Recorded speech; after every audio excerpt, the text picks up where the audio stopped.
Welcome to the IVM Podcast Network. TFG Football is an IVM production, and you can also check out their other awesome shows like the On Course Podcast, a show where they help you to tackle various questions related to abroad studies, like which university to choose or how to navigate the application process. You're listening to TFG Football.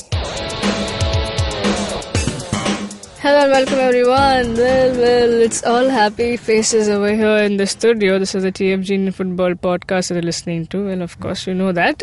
Kevin is joining me in the studio as always, and Sunil is joining us via Skype. The reason why we're happy, yes, we know it's our captain's birthday, but we are more happy that it's also our 150th episode since we've been on YouTube, and it gives us immense pleasure to share this occasion with the captain's birthday, right? Sunil Chhetri, happy birthday. May he go on and score 150 goals for the country.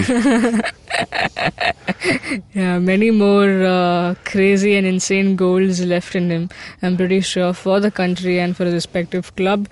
Chiranjit, Sunil Chhetri, the man. Yeah. How much can we talk about him and it won't be enough, right? Yeah, I mean, he's what, 33 now? Yes. Yeah? Yeah, seriously does not matter. I think the best way to celebrate his birthday is to just not celebrate it at all, because he's timeless already. We are officially calling him timeless, and it does not matter if he's gotten a year older or a year younger. He's delivering big time for the national team. He's doing great at Bengaluru FC, and we just want and need this to continue. I don't know what else to say. We just don't have any answer for him. We don't have any replacement for him. He's literally one in millions, and we just want him to continue being this way. Now, Kevin, you've been following in football lately. So, in this period that you've been following, if I had to ask you a favorite moment that you had with him or watching him or whatever it is you would like to share.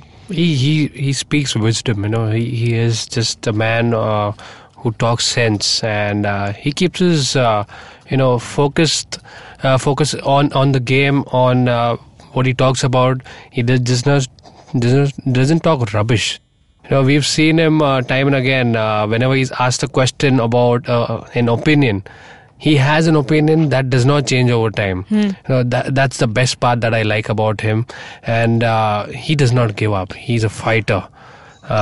He is Mr. Dependable. You can count on him anytime you want, and he's ready to just rise to the occasion any number of times. He's Mr. Consistent. There's so many things that we can talk about him, but we cannot celebrate because he does not celebrate. Yeah. That's a good point. I hope he listens to the show and has a good laugh. Chiranjit, now you've been following Indian football for ages. If I had to ask you, what is your favorite moment from the captain? Favorite Sunil Chhetri moment, I would pick two, because I think, more than the goals he scored, more than the number of matches he's played, and the number of matches he's won, what has set him apart from everybody else is the leadership effect that he has had on this team. Yeah. And one of the moments that stands out is the SAF Championship final, where he did that now legendary pre-match talk, where he said, look, Afghanistan, I think it was Constantine who told the Indian players that, look, Afghanistan have booked a floor in the hotel for a party. And they don't even care. They think they have already won. And Sunil Chhetri took over. He said, look, Afghanistan are leaving the SAF zone. So if they win now, they are the winners forever. No matter how many times we win this tournament, they will be called the champions because they won it and they left. Yeah. So we cannot have that kind of disrespect to the zone or to the national team. We need to take this back. And what followed was nothing short of a footballing miracle. The kind of fight we saw afterwards, India getting one goal down and then pulling two back and winning, and obviously Sunil was the man of the tournament. That night will stay with me forever in Trivandrum, in front of 40,000 people, and Sunil hoisting the trophy. That was one of the best moments he's had yet. and the other would be a moment of defeat. The AFC Cup final. He led the Bengaluru FC team against Al-Quwa Al-Jawiya.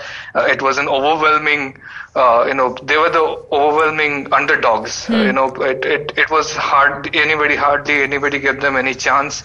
They fought. It was a 1-0 defeat. It was not a roundup. They showed heart. They fought till the end, and they were in the game till the end. And afterwards, when everybody, all the younger players were, visibly down, Sunil recovered himself and he consoled everybody, and everybody huddled together around him. And they came out of the stadium with their head held high. So this is what a leader does. When it's time to go to battle, he can rile up his soldiers with a great speech, and he can get into their head and utilize the position of respect he has in the team. And if and lead them to victory, or if there has been defeat, he can still gather them around and say, we have fought hard. This is not the end, and we can carry on. So that's what, those are the two moments I would say that defines him. Well, something like it was like going down memory lane.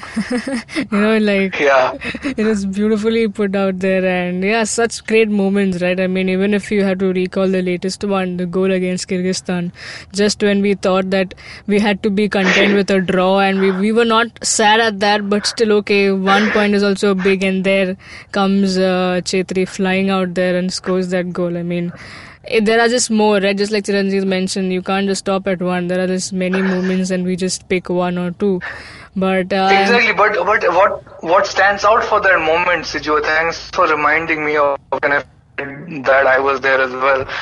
He immediately after the goal went down, he was yelling at others, calm down, it's still not over, we still have to hold on. So look, you score that kind of goal, that's an epoch making goal, and India was about to beat Kyrgyzstan. That is like a major upset moment potentially in Asian qualifiers, and you still have the cool head to say, hey, calm down, don't celebrate, we still have to hold on and ensure 3 points. Like, he scores a goal, probably one of the biggest goals of his career, and he's thinking about the team, the 3 points. So what else do you have to say about this guy? Yeah, absolutely. I mean, no words would be enough, and we just want to wish him all the very best for whatever is coming, and hopefully all the success comes to you just like you deserve each and every moment, and hope you keep playing forever for us.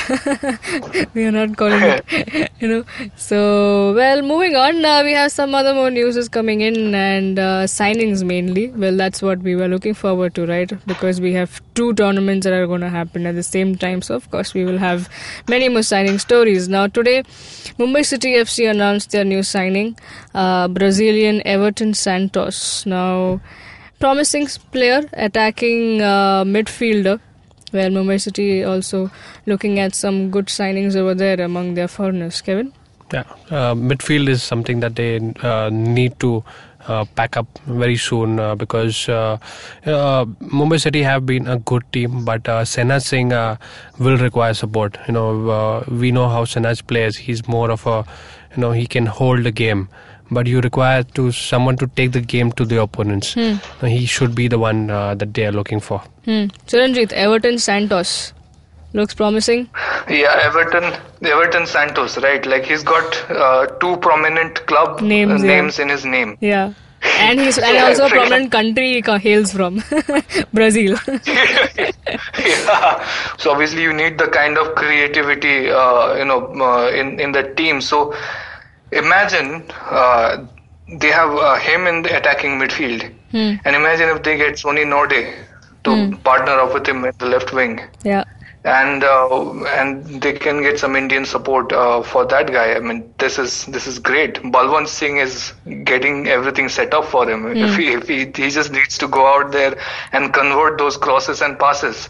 So it's looking great. Obviously, we don't know whether Sonny Norde will go to Mumbai City or stay at Mohun Bagan or entertain some other club offers, but it's setting up nicely. Yeah. Okay.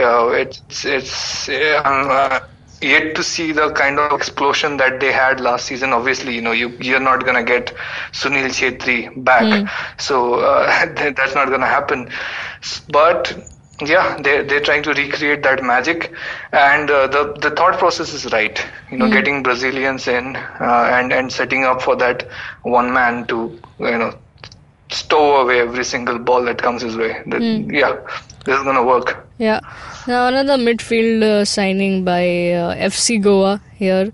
29-year-old Moroccan international player Ahmed Jahu, if that's the right way I'm pronouncing. Yeah. And Kevin, quick thoughts on this? A Middle Eastern player, physically strong. Yes. That's what comes to my mind. And these guys, you might not be the fastest on the field, but then they're technically gifted. They can use their the game sense very well, Right. and this fits in well to it's moving towards a Spanish. No, kind of a few Spanish signings that FC Goa have come in. So that adds up speed and creativity. So getting a Middle Eastern guy will actually just balance that out. Having that composed midfield just evens out. You require an attacking and a composed midfield. So that's where I think he will fit in. So Ranjit, now we are looking at these signings, and does it fit into those places where we thought they must be lacking after the draft? So teams are looking at to fill in places where they are lacking right now. So how do you think about FC Goa's new signing? Well, it's a smart signing in a way that they're not going to have to spend too much money behind this guy, and it's a utilitarian way of thinking that they have approached. So it's okay. I'm not exactly too excited about him joining that setup. I think they already. I probably will get in trouble for saying this, but I can see a couple of Indian players who can almost be as good as him. But you get what you get if you are going through a draft. So they'll have to.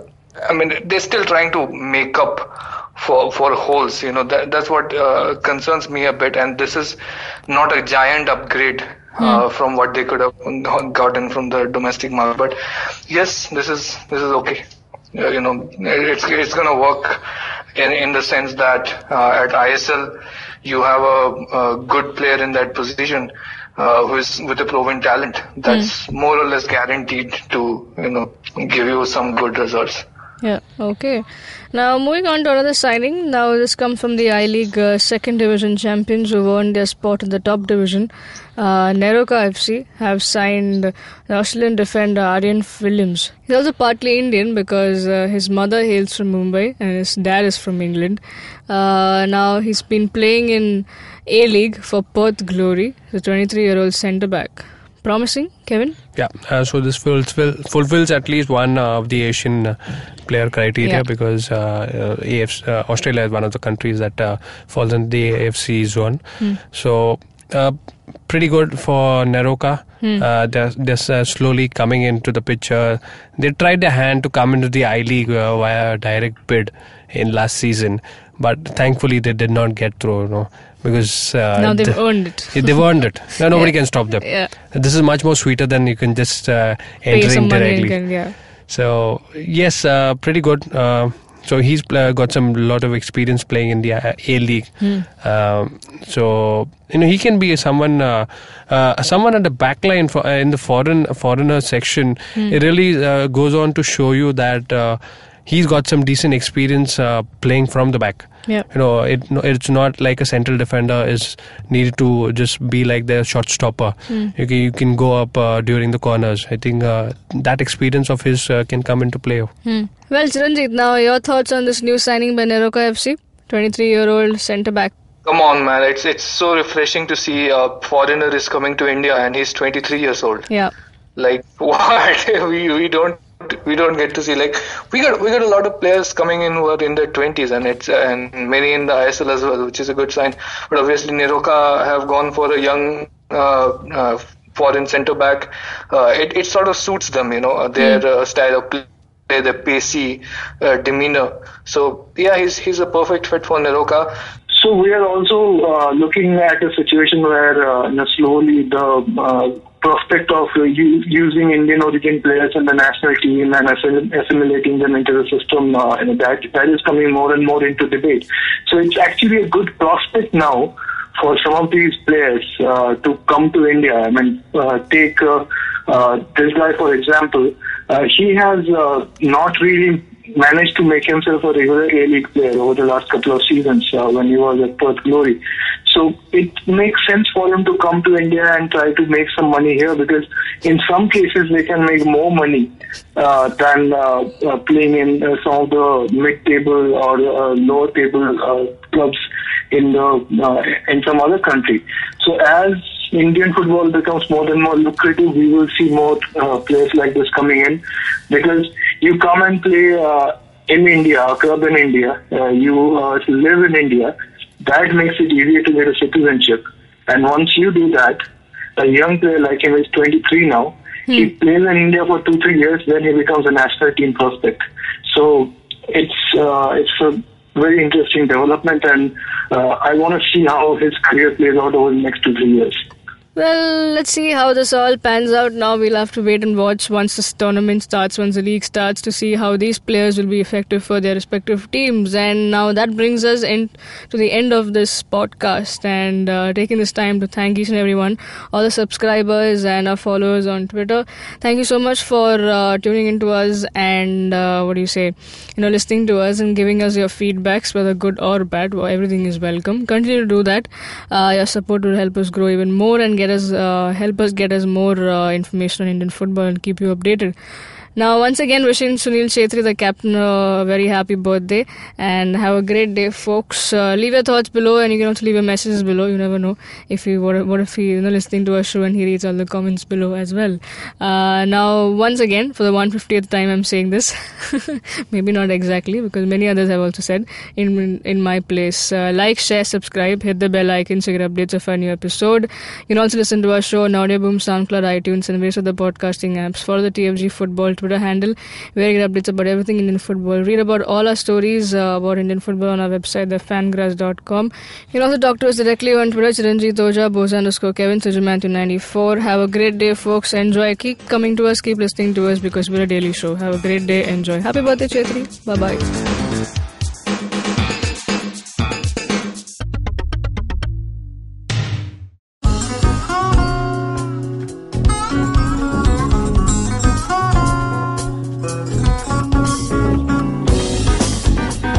That was Tantrik Steve from Hansraj College, Delhi, performing at IIT Bombay's Mood Indigo. Just like them, there's a lot of new talent and art coming out of colleges all across India, but unfortunately most of this goes completely unnoticed or ignored. To fix this, we started ATKT.in. Hi, I'm Ankur, I'm a musician and a rapper, and I found that one of the best things about being an artist myself is finding new talent.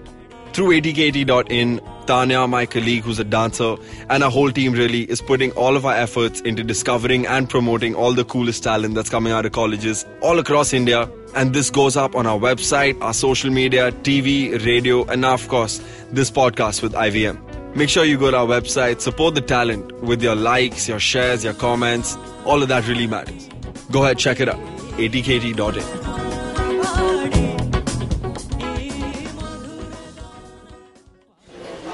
Excuse me भैया, excuse me. बोलिए madam. Menu में क्या है? Menu में scene unseen है, podcast है, on course है, Cyrus है, made in India, rediscovery project, empowering series, sex wax है, IVM लाइक्स है, सिंप्लीफाइड है, कीपिंग इट क्वियर है, थिंग्स एंड डेस्टिनेशंस है, माय नेबर सकरबर्ग है और द फैन गराज है. आपको क्या चाहिए? एक बार रिपीट कर देंगे क्या? रिपीट नहीं करता हम. आप जाओ IVMpodcast.com पे और सुनो ये सब, या फिर डाउनलोड करो उनका ऐप, सब आपकी उंगलियों पे.